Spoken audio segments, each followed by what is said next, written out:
Oh, Cafe Hollander, great place. Where's Cafe Hollander? Wauwatosa. Oh, okay. I used to live right there. Red Smith is right around the corner.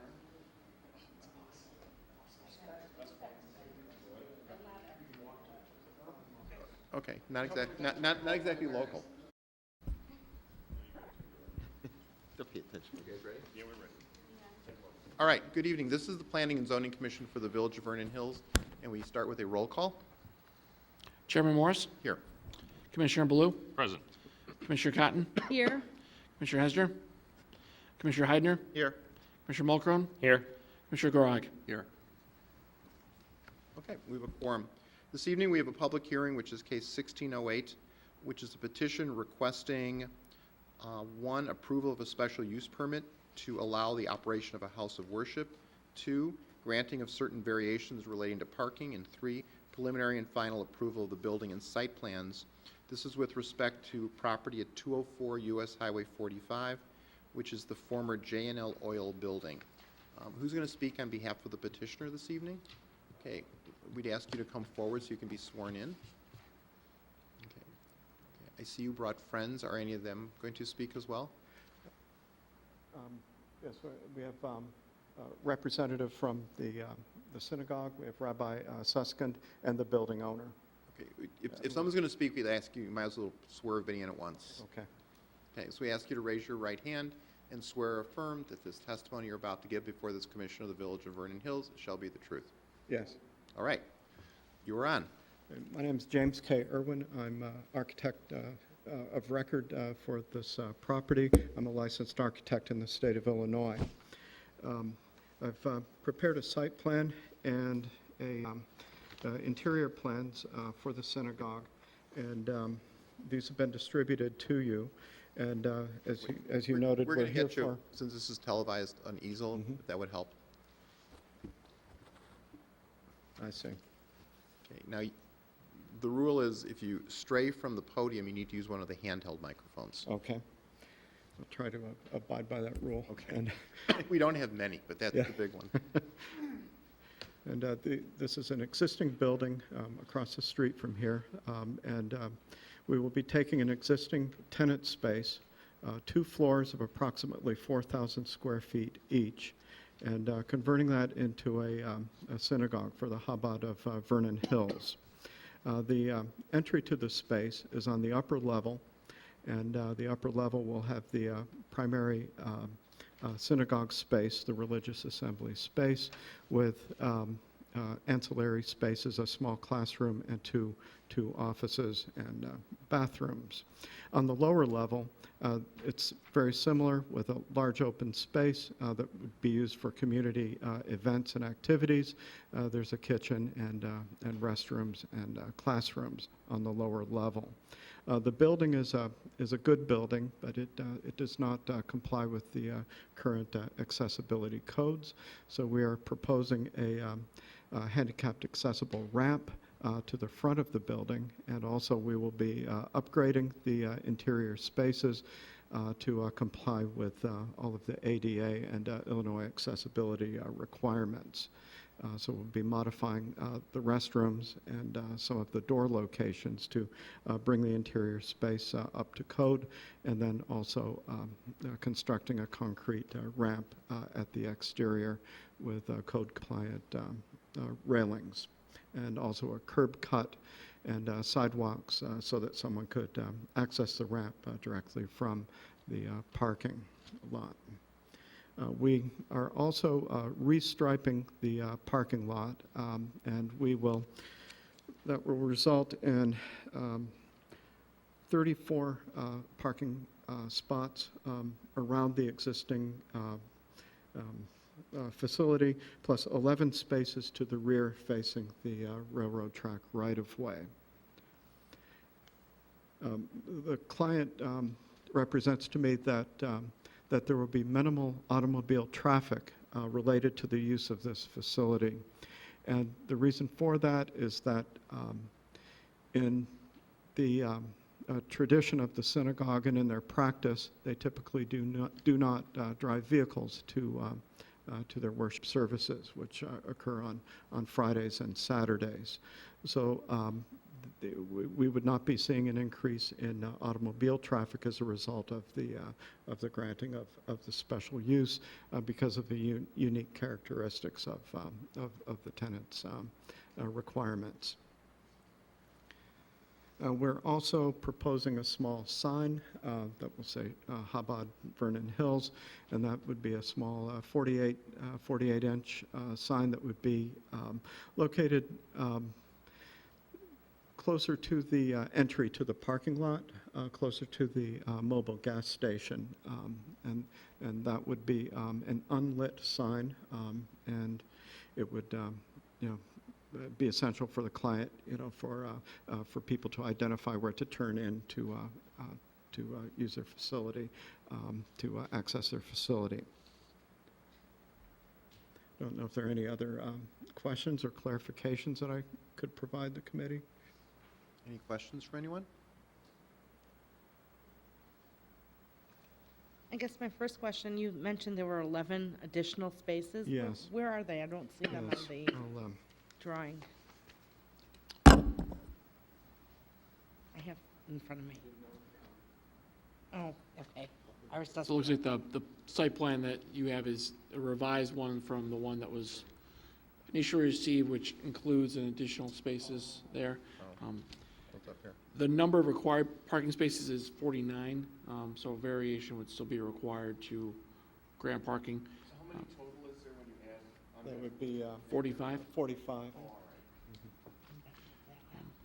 The existing use does not utilize the full number of spaces that they're allowed to have per zoning ordinance. Because that variation would only be 4. Correct. What's in the rest of the building?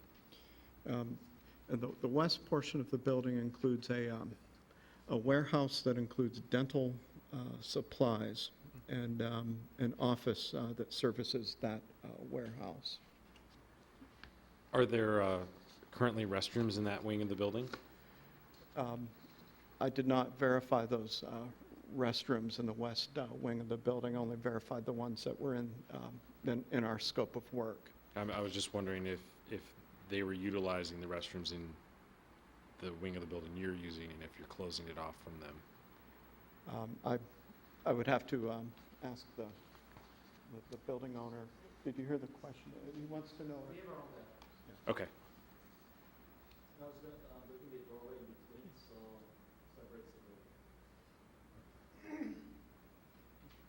When you said there were, 45 spaces? Yeah, Is that 45 on site or just 45 dedicated to this use? 45 on-site and dedicated to the use. Wait. I think we're talking past each other, but you get what I'm asking? Let me understand. I do. Yeah, okay. It's total of 45 parking spaces for the property. So that would be 45 parking spaces for all uses. Okay. And what is the other uses parking requirements, or is there just going to be no overlap at all? It would be 30 parking spaces is required for the existing warehouse use. So does that mean you need 79? No, they would need a total of 49 it would be required because they need 19 parking spaces. It's calculated by 1 parking space per 3 seats, and they're proposing 55 seats in the Chabad. And because of that, that's where the 49 number comes from. But we're talking about the site, meaning the building, the existing tenant and the new one. Correct. So what's the parking, am I asking the question right? I think. Yeah, you are. What's the parking requirement for the site, not just for this tenant? For both tenants, Yes, 49. okay. You have the parking requirements of both uses. So this is what, 30 and the other one is 19? Is that what you're saying? 19 for this use and Oh, I got it. 30 for, Oh, okay. So this is then a site, okay, I get it. Yeah. Okay. Got it. Something with the math isn't working for me, because they mentioned that they have an average turnout of 50 families, and a family is at least 2 people on average, okay? So if they only have 55 seats or 45 seats, how are they gonna accommodate at least 100 You people? have to come up and You have to speak speak at at the microphone, please. It was 20 families at Okay. at a time.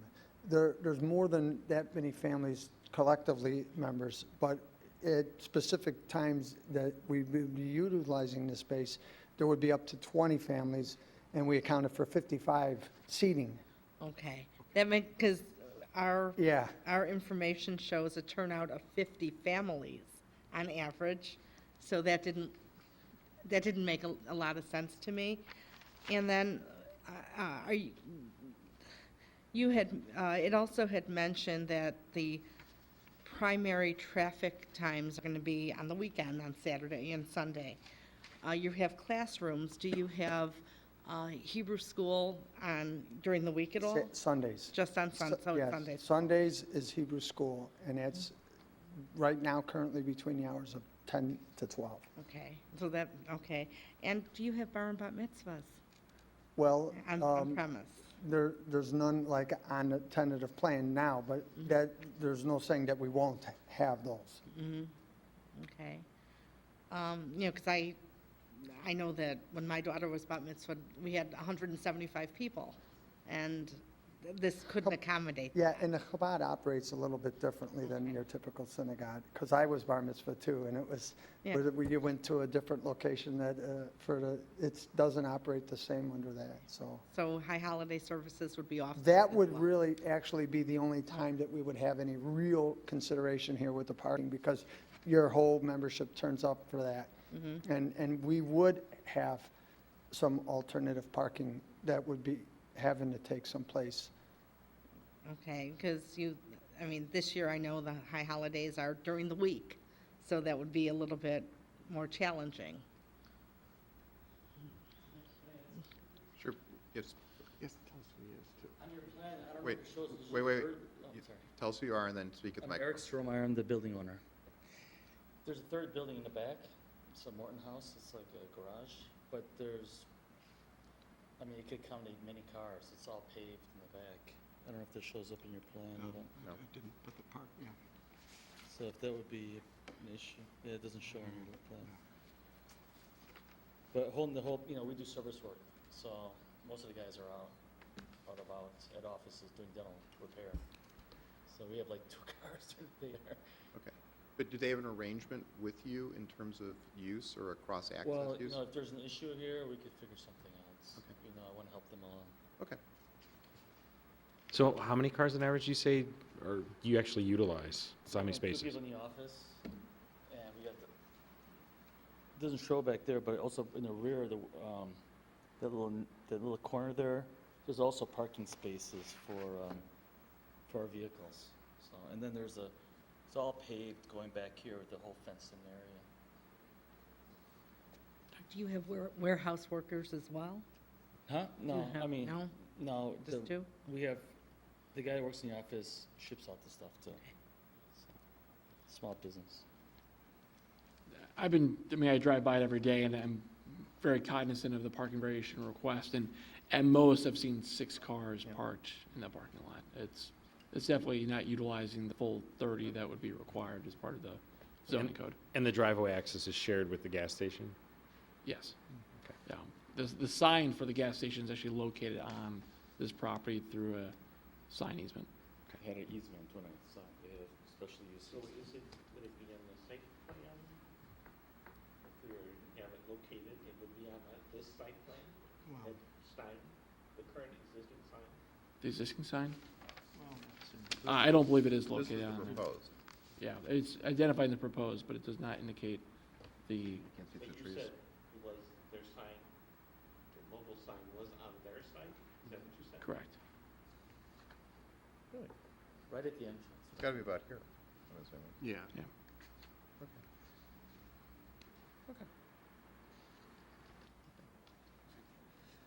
I could just say something regarding the bar bat mitzvah comments. My name is Shimi Suskin, the rabbi of the Chabad of Vernon Hills. So actually, the way we've been doing it till now, because we don't have our permanent spaces, that the majority of our, or all of our bar bat mitzvahs take place in hotels or places like that, and we'll bring the stuff there. Okay. The only thing that would change right now is if the bar bat mitzvah could fit in the current location, we would have it there. Otherwise, we would continue using the connections we have from the other hotels that we've been doing until now. So if it fits, it will be there. If not, we would continue doing what we did till now. Well, George, George Jetson. Well, so what actually, what you've denominated as the upper assembly room, what actually is then the capacity for that room? I'm sorry. What you've denominated on your plan is Yeah. the upper assembly room? Mhm. What's the capacity for that room? It's 169. Oh, so it's well in Mhm. excess. So it Yeah. would really just be a question of using the additional parking to accommodate these larger times of the That's year. right. Okay. The one question I have, and I don't know whether it's best addressed to you or addressed to Mr. Carey, with this type of use, are the number of bathrooms sufficient? Yes.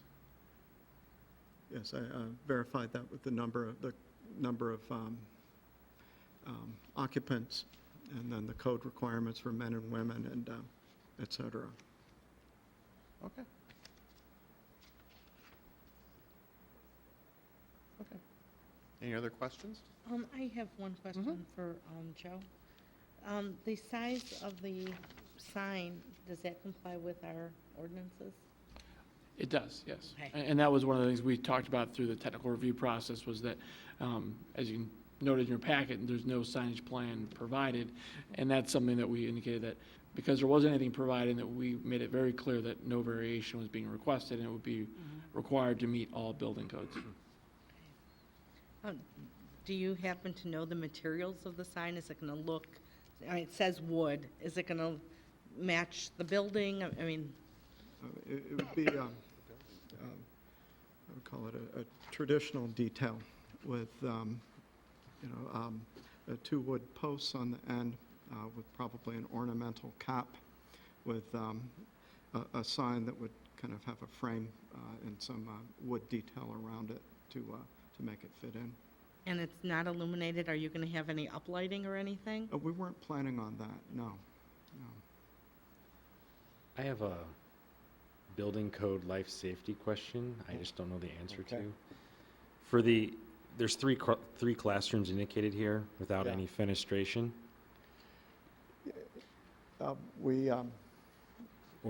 there's only one door in and no way out. Yeah, that's a room capacity issue, and, we'll address that with the final building submittal, but I think if we have 50 occupants or less, we can have one door exiting out of the space, and if we have the proper amount of ventilation, supply, and return in the space, we're not required to have an operable window. And, of course, there are lighting requirements for the amount of light that's required for the classroom space. Okay. One thing of note is, we did talk to the fire district about this proposed use, and specifically the idea of having classrooms there, questioning of, is the property sprinklered, which it is not, for the record. But that was not a concern by the fire district. We did raise those questions to verify what they thought from a life safety perspective, and they felt like there was not an issue. Okay, anybody else? Okay, I note that for the record, I guess notices were given, but we received no comments from anyone. Okay, we also received the section 18.3 responses that are part of our record, and because this is a public hearing, we need to open this up for any public comment with respect to this request. Okay, seeing no great rush to the podium to comment publicly, we can close public comment. Is there anything you'd like to close with, or we'll get on to voting? I've said everything I need to All right, say to you. fair enough. Okay.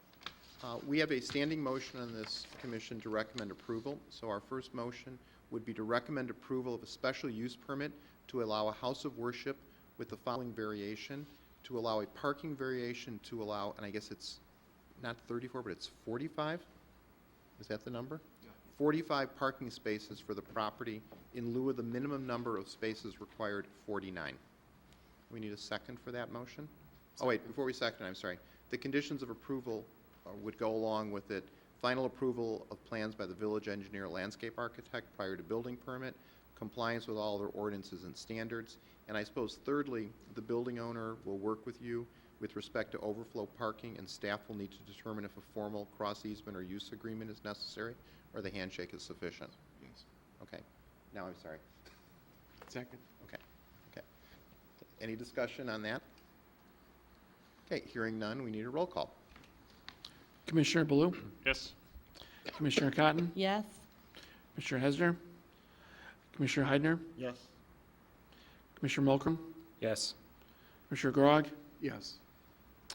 Chairman Morris. Yes. Okay, secondly, we have a motion to recommend approval of the preliminary and final approval of the building and site plans, but I guess it's the site plan as modified. And do you have a date or a reference on it compared to ours? I think it's one you're holding. This one, A 1.1. Well, that's ours too, but it doesn't have the parking on it. Can I just mark this as, let's say, Exhibit A? You know, Well, we mark it as Exhibit A, but you'll have to submit it to the village Okay. separately off the board. Okay. Okay, so it's as revised, Plan A 1.1, which is Exhibit A at this evening's meeting, subject to the same three conditions? Okay, we need a second for that. I'll second. Okay, any discussion? Okay, we need a roll call then. Commissioner Cotton, Yes? Commissioner Hesner, Commissioner Heidner, Yes. Commissioner Mulcrum, Yes. Commissioner Grog, Yes. Chairman Morris, Yes. Commissioner Baloo. Yes. All right. Any instructions you need to give them? No, we will place this item on a forthcoming village board meeting agenda to be placed on the committee of the whole. The next scheduled committee of the whole meeting is next week, July 19th. I will verify with staff and our village attorney whether or not we're able to place this item on the agenda on the 19th. Otherwise, the item will be placed on the first meeting in August, which is August 9th. And I will speak to our village attorney tomorrow, verify what is on the agenda, make sure we have room to fit the conversation in. I'm not sure where we're at with that, so I will verify where we're, and I'll reach out to you tomorrow. Okay, all right, thank you very much. Okay, thank you, good luck, welcome to the village. Okay, I guess we have no development reviews, we have a discussion or anything we need to know about? I just a brief update on several items. We are currently in the process of reviewing a special use application for a trampoline park that would be in the corporate woods that requires special use. It meets parking requirements. However, the village board, during the concept presentation at the committee of the whole, did express concerns over the lack of parking in the vicinity where excess parking could be located. Unlike the location here at the J&L Oil property, where you have the Muni and the Village Hall parking that would be available, there really isn't any adequate parking. It's adjacent to the Glacier Ice Arena as well as the 740 Lakeview Police Station. So we'll see how that conversation moves forward. We have not made any progress with the Cuneo Mansion property with Pulte Homes. They are currently still through technical review, so that's still forthcoming. We have heard some communication as it relates to the former, the River's Edge property along Milwaukee Avenue, adjacent to the Springs Memory Care Facility. They have expressed some interest in building the remaining portion of the building. However, they're looking to expand it from the previously approved 40 units to 60 units. That would require an amendment to the special use permit as well as a parking variation. That's something that would have to go back to the board at a concept review stage. It would also require approval through IDOT for an additional turning access, and that is something that we'll see. But the board has been very reluctant to grant variations for residential developments based off of the past experience with the Commons over at adjacent to 45 in Milwaukee. So that's still kind of something that's up in the air, but could be moving forward. Another item is Menards, that is still going through litigation. Right now, it's expected to continue to be in litigation through the year. So despite, essentially, the plaintiffs have filed an appeal on the judge's ruling to dismiss, and so it is still moving forward on that process. Another item, and I'm sorry if I'm talking too fast, so interrupt if you need be. The Woodland Chase development, that's the Rick Swanson development at the corner of 45 and Buffalo Grove Road. He has selected Pulte Homes as the builder. He has provided some architecture to us and 3 building plans. He's working on developing another 3 or 4 building plans. The board and committee of the whole tabled hearing the recommendations by the Planning and Zoning Commission because they didn't want to see the plans until a builder had been decided and that they could see, meet the builder and see the plans that he had come up with that had been approved by the builder. That's still moving forward. I've had a number of conversations with him, with Rick Swanson, in the last several weeks, with him indicating that he would like to move forward to basically introduce the developer, introduce the architecture to the commission, or to the committee rather, on August the 9th at the next second board meeting coming up, and to move forward with that process. In regards to Regency Centers, the Melody Farm development, initially we had scheduled, had hoped to have them here tonight to discuss the proposed development, as well as scheduling a Planning and Zoning Commission meeting on July the 27th. Unfortunately, due to review comments that were made during the entitlement process, they have looked to postpone those dates until more additional details can be resolved as it relates to review comments made by IDOT and associated parties. So until that's been resolved, they've asked for us to hold off scheduling those meetings until they can move forward. So I believe that is it. Okay, good. Okay. Just a few things. Okay. We have a motion. If there's nothing else, we have a motion to adjourn. We need a second. You can do that by acclamation. All in favor? Aye. Anybody opposed? Okay, we're adjourned. Good night. So